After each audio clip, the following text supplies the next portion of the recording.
This is my letter to the world that never wrote to me. The simple news that nature told with tender majesty.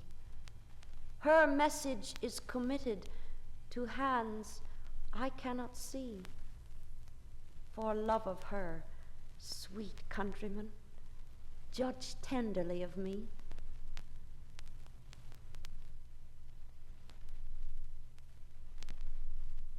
The soul selects her own society, then shuts the door to her divine majority, present no more. Unmoved, she notes the chariots pausing at her low gate. Unmoved, an emperor be kneeling upon her mat. I've known her from an ample nation choose one, then close the valves of her attention like stone.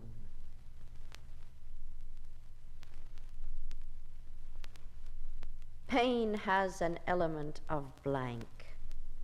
It cannot recollect when it begun, or if there were a time when it was not. It has no future but itself. Its infinite contain its past, enlightened to perceive new periods of pain. Hope is the thing with feathers that perches on the soul and sings the tune without the words and never stops at all. And sweetest in the gale is heard, and sore must be the storm that could abash the little bird that kept so many warm. I've heard it in the chillest land and on the strangest sea, yet never in extremity it asked a crumb of me.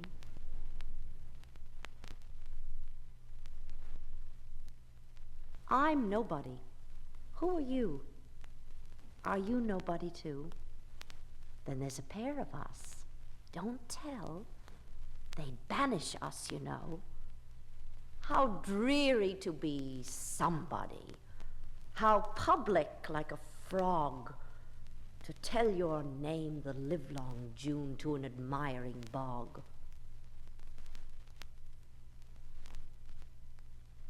Mr. Higginson, are you too deeply occupied to say if my verse is alive?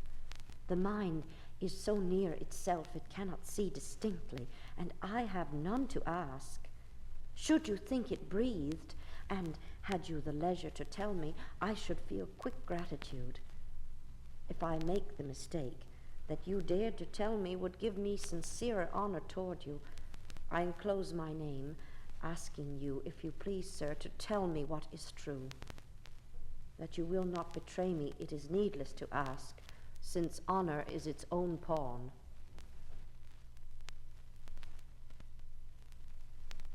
I'll tell you how the sun rose, a ribbon at a time. The steeples swam in amethyst, the news like squirrels ran. The hills untied their bonnets, the bobolinks begun. Then I said softly to myself, that must have been the sun. But how he set, I know not.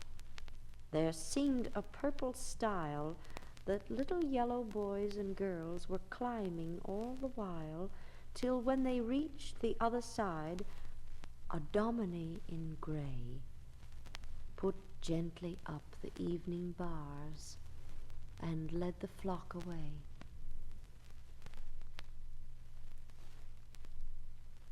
I cautious scanned my little life. I winnowed what would fade from what would last, till heads like mine should be a dreaming laid. I put the latter in a barn, the former blew away.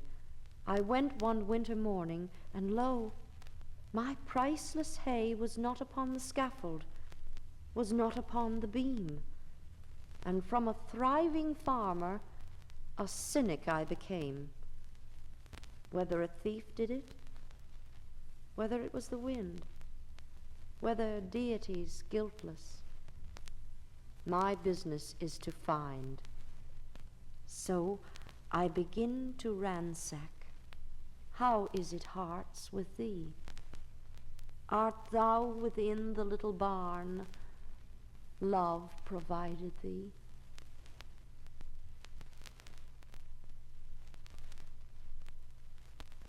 If you were coming in the fall, I'd brush the summer by with half a smile and half a spurn, as housewives do a fly. If I could see you in a year, I'd wind the months in balls and put them each in separate drawers until their time befalls. If only centuries delayed, I'd count them on my hand, subtracting till my fingers dropped into Van Diemen's land. If certain, when this life was out, that yours and mine should be, I'd toss it yonder like a rind and take eternity. But now, uncertain of the length of this that is between, it goads me like the goblin bee that will not state its sting.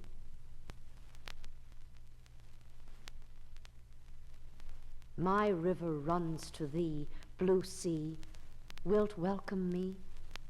My river waits reply, O sea, look graciously. I'll fetch thee brooks from spotted nooks. Say, sea, take me.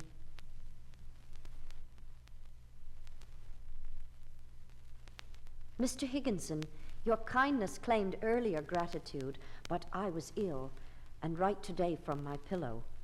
Thank you for the surgery. It was not so painful as I supposed. I bring you others as you ask, though they might not differ. While my thought is undressed, I can make the distinction, but when I put them in the gown, they look alike and numb. You asked how old I was. I made no verse, but one or two, until this winter, sir. I had a terror. Since September, I could tell no one, and so I sing, as the boy does by burying ground, because I am afraid. You inquire my books. For poets, I have Keats and Mr. and Mrs. Browning. For prose, Mr. Ruskin, Sir Thomas Browne, and the Revelations. I went to school, but in your manner of the phrase, had no education. When a little girl, I had a friend who taught me immortality, but venturing too near himself, he never returned. Soon after, my tutor died, and for several years my lexicon was my only companion. Then I found one more, but he was not contented I be his scholar, so he left the land. You ask of my companions.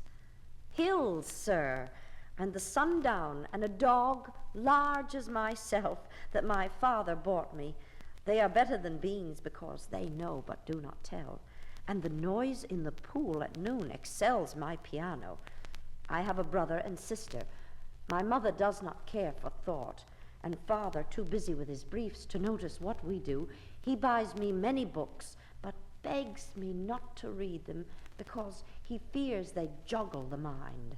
They are religious, except me, and address an eclipse every morning whom they call their father.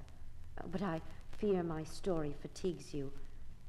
I would like to learn. Could you tell me how to grow? Or is it unconveyed, like melody or witchcraft? You speak of Mr. Whitman. I never read his book, but was told that he was disgraceful. I read Miss Prescott's Circumstance, but it followed me in the dark, so I avoided her. 2 editors of journals came to my father's house this winter and asked me for my mind, and when I asked them why, they said I was penurious, and they would use it for the world. I could not weigh myself. My size felt small to me. I read your chapters in the Atlantic and experienced honor for you. I was sure you would not reject a confiding question. Is this, sir, what you asked me to tell you? Your friend, E. Dickinson.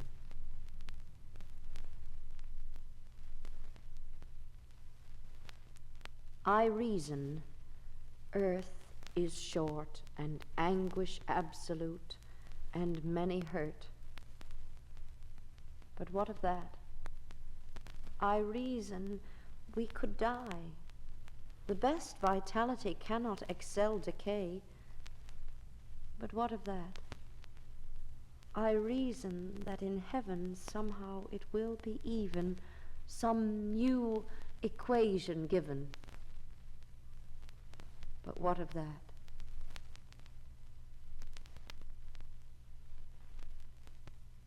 I never lost as much but twice, and that was in the sod.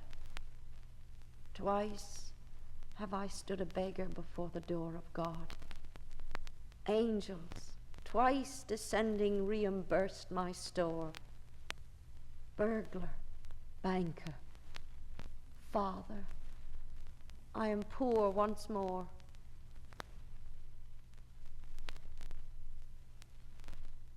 It is Sunday now, John, and all have gone to church. The wagons have done passing, and I have come out in the new grass to listen to the anthems. 3 or 4 hens have followed me, and we sit side by side. And while they crow and whisper, I'll tell you what I see today, and what I would that you saw. You remember the crumbling wall that divides us from Mr. Sweetser, and the crumbling elms and evergreens and other crumbling things that spring and fade and cast their bloom within a simple 12-month. Well, they are here, and skies on me fairer far than Italy, in blue eye look down, up, see, away, a league from here, on the way to heaven. And here are robins just got home, and giddy crows, and jays, and will you trust me as I live, here's a bumblebee, not such as summer brings, John, earnest, manly bees, but a kind of a cockney, dressed in jaunty clothes. Much that is gay have I to show, if you were here with me, John, upon this April grass.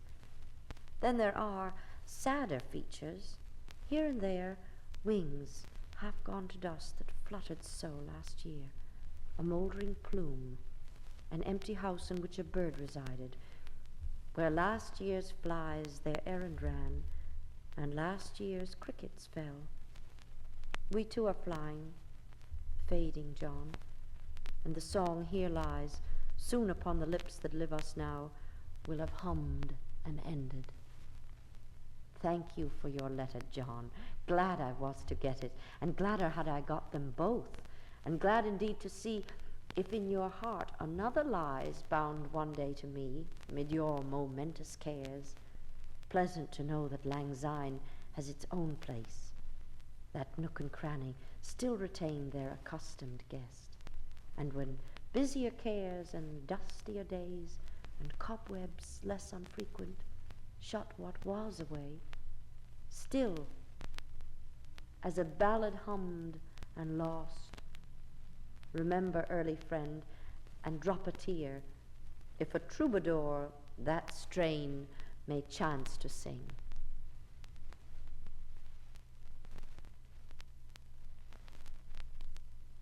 I died for beauty, but was scarce adjusted in the tomb, when one who died for truth was lain in an adjoining room. He questioned softly why I failed. For beauty, I replied, and I for truth. Themself are one, we brethren are, he said. And so, as kinsmen met a night, we talked between the rooms, until the moss had reached our lips and covered up our names.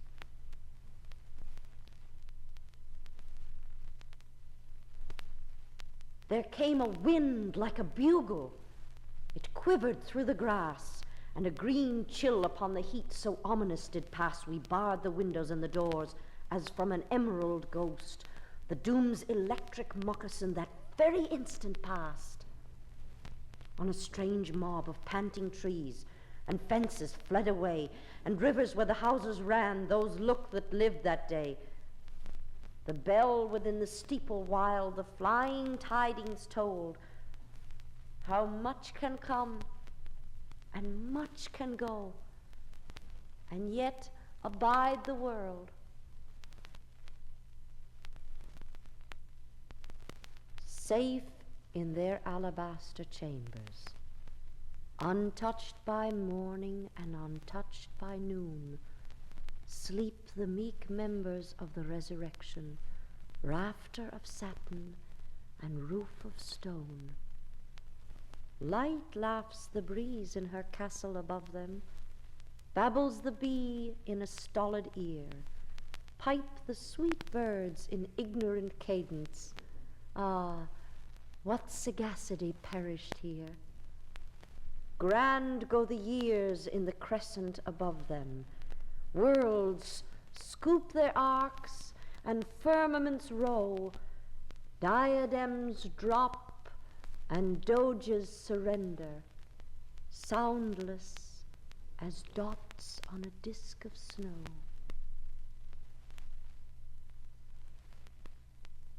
I years had been from home, and now before the door I dared not enter, lest a face I never saw before stare stolid into mine and ask my business there.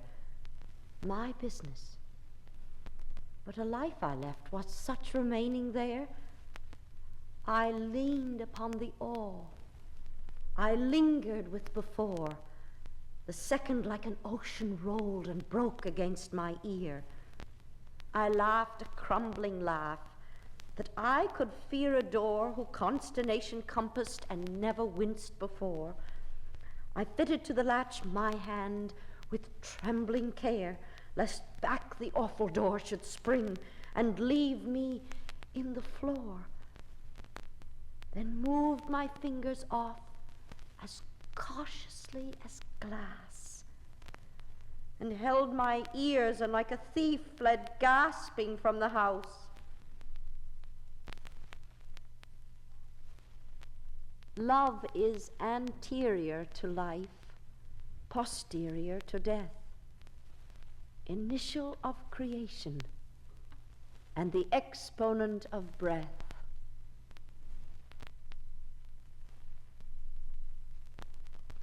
What if you are writing? Oh, for the power to look! Yet were I there, I would not, except you invited me. Reverence for each other being the sweet aim. I have written you, dear, so many notes since receiving one. It seems like writing a note to the sky, yearning and replyless. But prayer has not an answer, and yet how many pray? While others go to church, I go to mine. For are you not my church? And have we not a hymn that no one knows but us? I hope your thanksgiving was not too lonely, though if it were a little, affection must not be displeased. Sue sent me a lovely bouquet of fruit, which I sent to a dying Irish girl in our neighborhood. That was my thanksgiving. Those that die seem near me because I lose my own. Not all my own, thank God. A darling own remains more darling than I name. The month in which our mother died closed its drama Thursday, and I cannot conjecture a form of space without her timid face. Speaking to you as I feel, dear, without that dress of spirit must be worn for most, courage is quite changed. Your sorrow was in winter, one of ours in June, and the other November, and my clergyman passed from earth in spring. But sorrow brings its own chill. Seasons do not warm it. You said with loved timidity in asking me to your dear home, you would try not to make it unpleasant. So delicate a diffidence, how beautiful to see. I do not think a girl extant has so divine a modesty. You even call me to your breast with apology. Of what must my poor heart be made, that the one for whom modesty is felt himself should feel it sweetest and ask his own with such a grace is beloved reproach. The tender priest of hope need not allure his offering. 'Tis on his altar ere he asks. I hope you wear your furs today. Those and the love of me will keep you sweetly warm, though the day is bitter. The love I feel for you, I mean, your own for me, a treasure I still keep.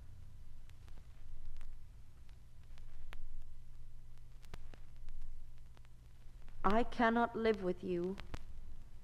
It would be life, and life is over there behind the shelf the sexton keeps the key to, putting up our life, his porcelain, like a cup discarded of the housewife, quaint or broke. A newer Sèvres pleases. Old ones crack. I could not die with you, for one must wait to shut the other's gaze down. You could not, and could I stand by and see you freeze without my right of frost, death's privilege? Nor could I rise with you, because your face would put out Jesus, that new grace glow plain and foreign on my homesick eye, except that you than he shone closer by. They'd judge us. How? For you served heaven, you know, or sought to. I could not, because you saturated sight, and I had no more eyes for sordid excellence's paradise. And were you lost, I would be, though my name rang loudest on the heavenly fame. And were you saved, and I condemned to be where you were not, that self were hell to me. So we must meet apart, you there, I here, with just the door ajar that oceans are, and prayer, and that white sustenance, despair.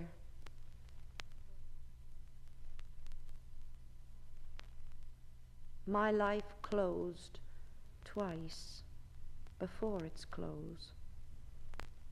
It yet remains to see if immortality unveil a third event to me, so huge, so hopeless to conceive, as these that twice befell. Parting is all we know of heaven, and all we need of hell. I never saw a moor, I never saw the sea, yet know I how the heather looks, and what a wave must be. I never spoke with God, nor visited in heaven, yet certain am I of the spot as if the chart were given.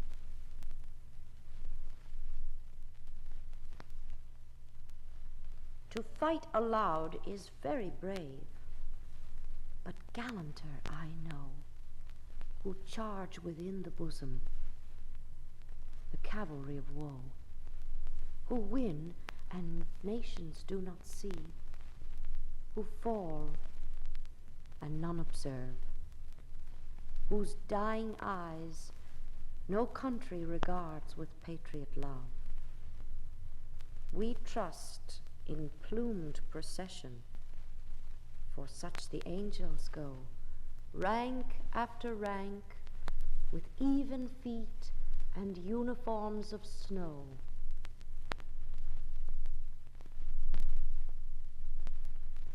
Dear friends, I write to you, I receive no letter.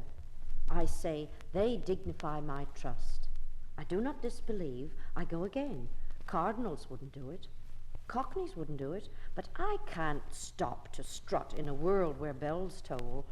I hear through visitor in town that Mrs. Holland is not strong. The little peacock in me tells me not to inquire again.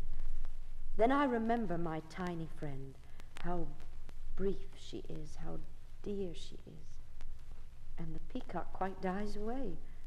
Now you need not speak, for perhaps you are weary, and Herod requires all your thoughts. But if you are well, let Annie draw me a little picture of an erect flower. If you are ill, she can hang the flower a little on one side. Then I shall understand, and you need not stop to write me a letter. Perhaps you laugh at me. Perhaps the whole United States are laughing at me too. Well, I can't stop for that. My business is to love. I found a bird this morning down on a little bush at the foot of the garden. And wherefore sing, I said, since nobody hears? One sob in the throat, one flutter of bosom. My business is to sing. And away she rose. How do I know but cherubim, once themselves as patient, listened and applauded her unnoticed hymn, Emily.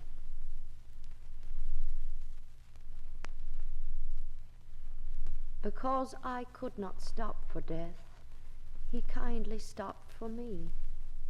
The carriage held but just ourselves and immortality. We slowly drove, he knew no haste, and I had put away my labor and my leisure too for his civility. We passed the school where children played at wrestling in a ring. We passed the fields of gazing grain. We passed the setting sun. We paused before a house that seemed a swelling of the ground. The roof was scarcely visible, the cornice but a mound. Since then, 'tis centuries, and yet feels shorter than the day. I first surmised the horses' heads were toward eternity.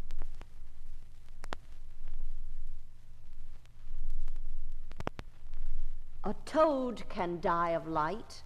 Death is the common right of toads and men, of earl and midge the privilege. Why swagger then? The gnat's supremacy is large as thine.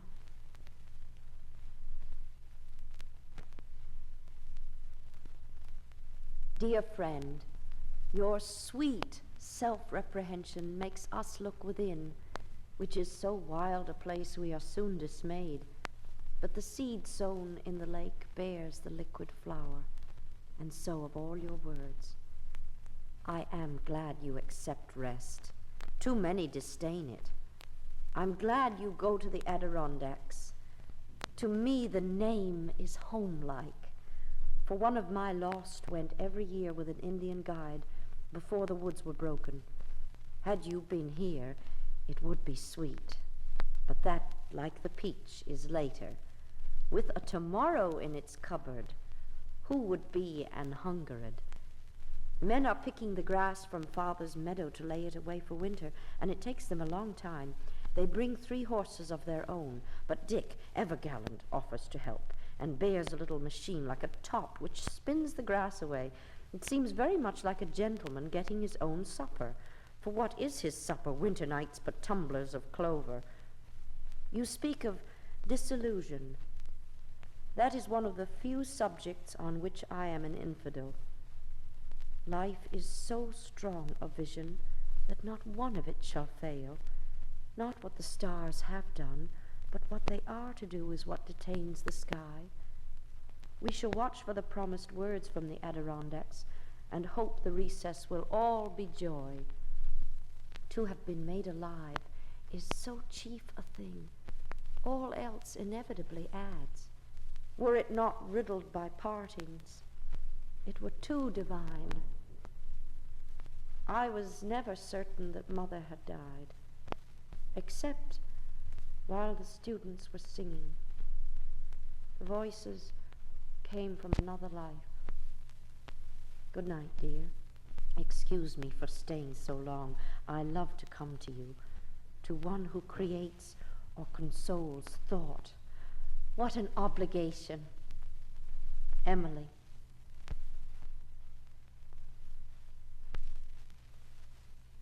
I heard a fly buzz when I died.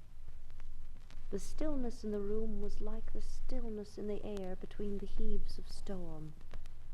The eyes around had wrung them dry, and breaths were gathering firm for that last onset when the king be witnessed in the room. I willed my keepsakes, signed away what portion of me be assignable, and then there interposed a fly, with blue, uncertain, stumbling buzz between the light and me. And then the windows failed, and then I could not see to see. I like to see it lap the miles and lick the valleys up and stop to feed itself at tanks, and then prodigious step around a pile of mountains, and supercilious peer in shanties by the sides of roads, and then a quarry pair to fit its sides, and crawl between, complaining all the while in horrid hooting stanza, then chase itself downhill and neigh like Boanerges. Then prompter than a star, stop, docile and omnipotent at its own stable door.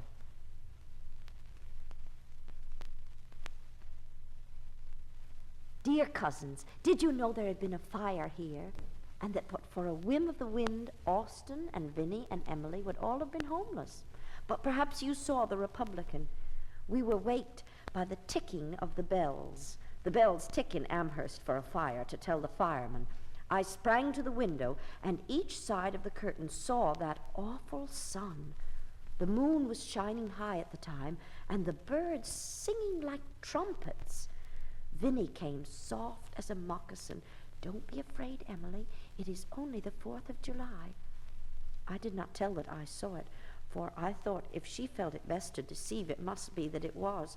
She took hold of my hand and led me into Mother's room. Mother had not waked, and Maggie was sitting by her. Vinny left us a moment, and I whispered to Maggie and asked her what it was. Only Stebbins' barn, Emily, but I knew that the right and left of the village was on the arm of Stebbins' barn. I could hear buildings falling, and oil exploding, and people walking and talking gaily, and cannon soft as velvet from parishes that did not know that we were burning up.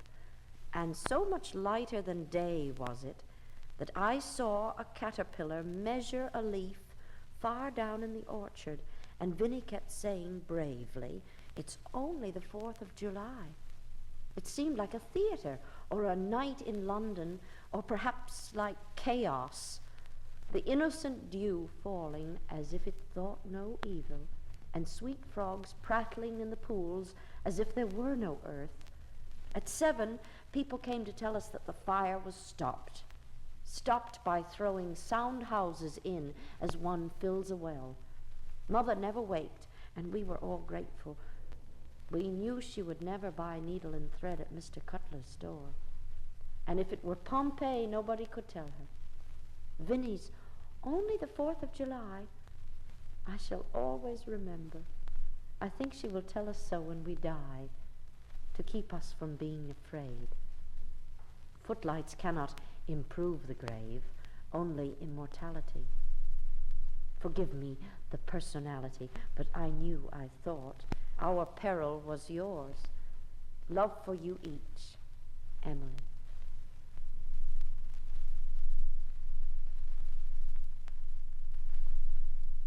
Before I got my eye put out, I liked as well to see as other creatures that have eyes and know no other way.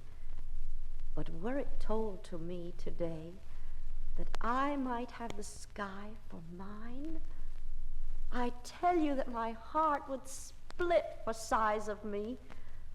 The meadows mine, the mountains mine, all forests, stintless stars, as much of noon as I could take between my finite eyes, the motions of the dipping birds, the morning's amber road, for mine to look at when I liked. The news would strike me dead, so safer guess, with just my soul upon the window pane, where other creatures put their eyes, incautious of the sun,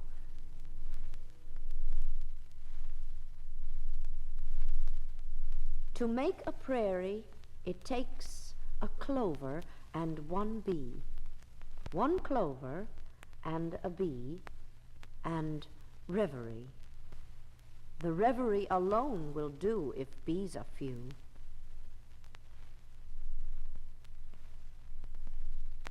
A narrow fellow in the grass occasionally rides. You may have met him, did you not?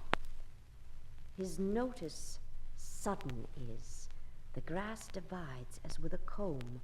A spotted shaft is seen, and then it closes at your feet and opens further on. He likes a boggy acre, a floor too cool for corn.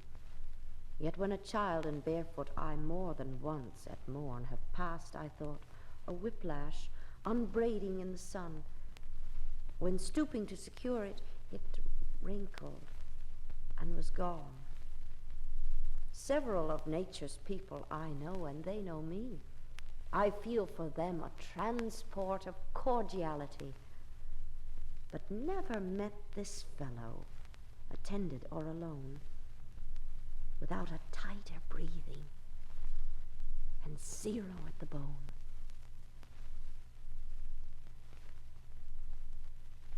Dear did, atmospherically, it was the most beautiful Christmas on record. The hens came to the door with Santa Claus, and the pussies washed themselves in the open air without chilling their tongues.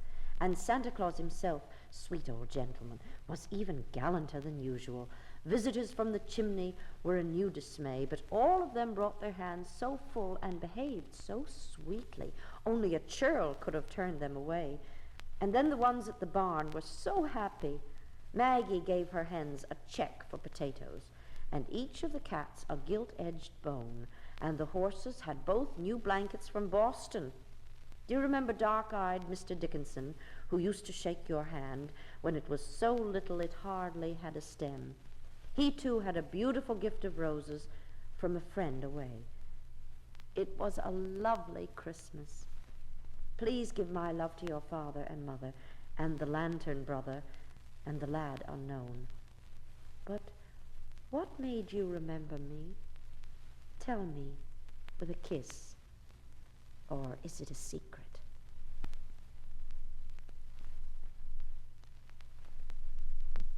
A bird came down the walk. He did not know I saw. He bit an angleworm in halves and ate the fellow raw. And then he drank a dew from a convenient grass, and then hopped sidewise to the wall to let a beetle pass. He glanced with rapid eyes that hurried all abroad. They looked like frightened beads, I thought. He stirred his velvet head like one in danger. Cautious, I offered him a crumb, and he unrolled his feathers and rode him softer home than oars divide the ocean, too silver for a seam, or butterflies off banks of noon leap plashless as they swim.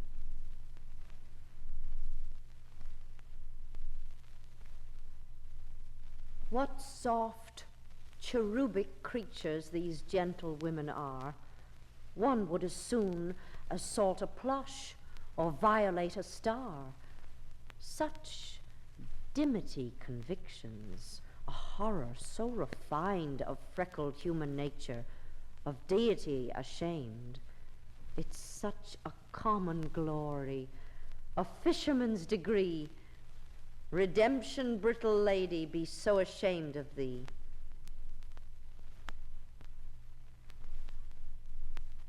I taste a liquor never brewed from tankards scooped in pearl. Not all the vats upon the Rhine yield such an alcohol.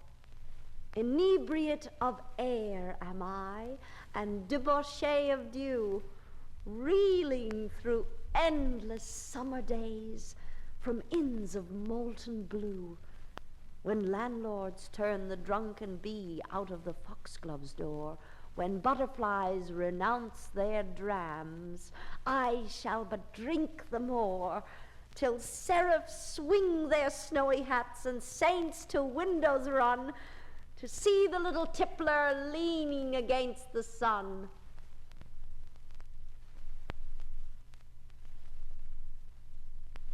Besides, the autumn poets sing a few prosaic days, a little this side of the snow and that side of the haze, a few incisive mornings, a few ascetic eves. Gone Mr. Bryan's goldenrod and Mr. Thompson's sheaves.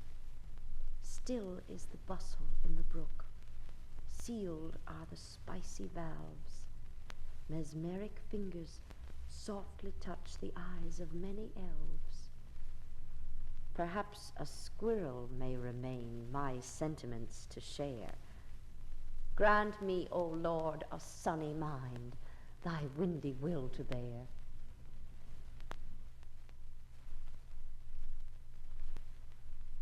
The heart asks pleasure first, and then excuse from pain, and then those little anodynes that deaden suffering, and then to go to sleep, and then, if it should be the will of its inquisitor, the privilege to die.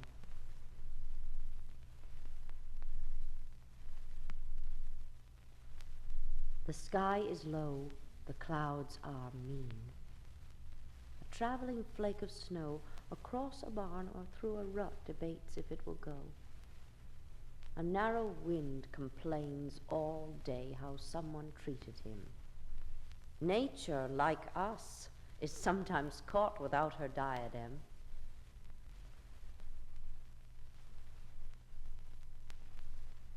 There's a certain slant of light on winter afternoons that oppresses like the weight of cathedral tunes. Heavenly hurt it gives us. We can find no scar, but internal difference where the meanings are. None may teach it anything. 'Tis the seal, despair, an imperial affliction sent us of the air. When it comes, the landscape listens. Shadows hold their breath. When it goes, 'tis like the distance on the look of death.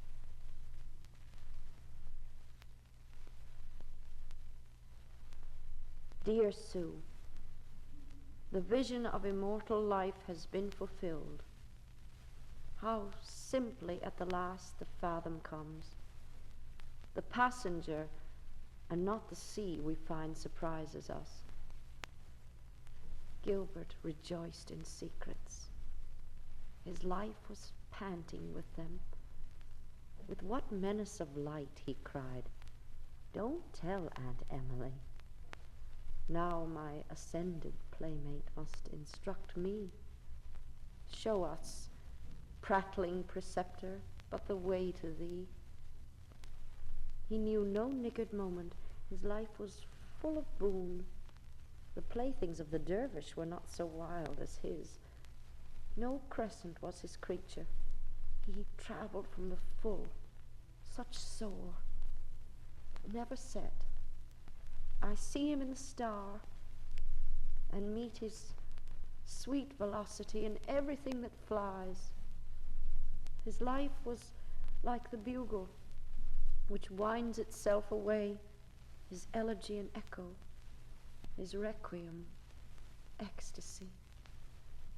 Dawn and meridian in one.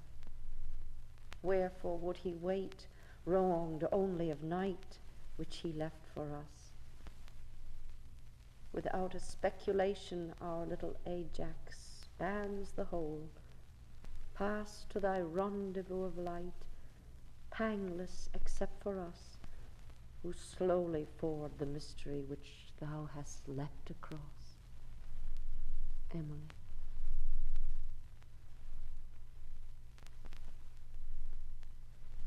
I felt a funeral in my brain, and mourners to and fro kept treading, till it seemed that sense was breaking through. And when they all were seated, a service like a drum kept beating, till I thought my mind was going numb. And then I heard them lift a box and creak across my soul with those same boots of lead again. Then space began to toll, as all the heavens were a bell, and being but an ear, and I and silence some strange race, wrecked, solitary here. And then a plank in reason broke, and I dropped down, and hit a world at every plunge, and finished knowing then.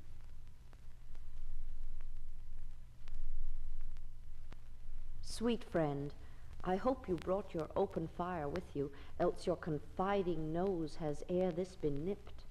3 dazzling winter nights have wrecked the budding gardens, and the bobolink stand as still in the meadow as if they had never danced. I hope your heart has kept you warm. Should I say your hearts, for you are yet a banker. Death cannot plunder half so fast as fervor can re-earn. We had one more Memorial Day to whom to carry blossoms. Gilbert had lilies of the valley, and father and mother damson hawthorn. When it shall come my turn, I want a buttercup. Doubtless the grass will give me one, for does she not revere the whims of her flitting children? I was with you in all the loneliness when you took your flight, for every jostling of the spirit barbs the loss afresh. Even the coming out of the sun after an hour's rain intensifies their absence. Ask some kind voice to read to you Mark Antony's oration over his playmate Caesar. I never knew a broken heart to break itself so sweet.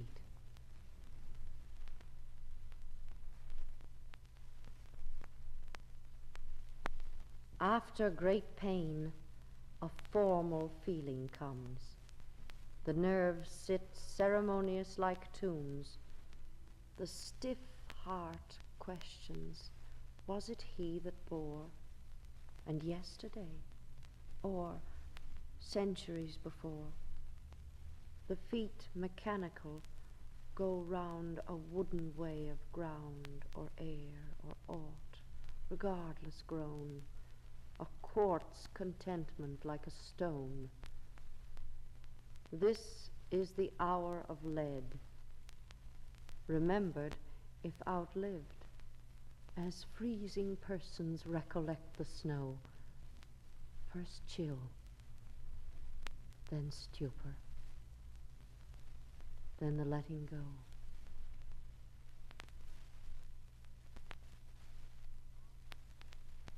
I dwell in possibility, a fairer house than prose, more numerous of windows, superior of doors, of chambers as the cedars, impregnable of eye, and for an everlasting roof, the gables of the sky, of visitors, the fairest, for occupation, this, the spreading wide my narrow hands to gather paradise.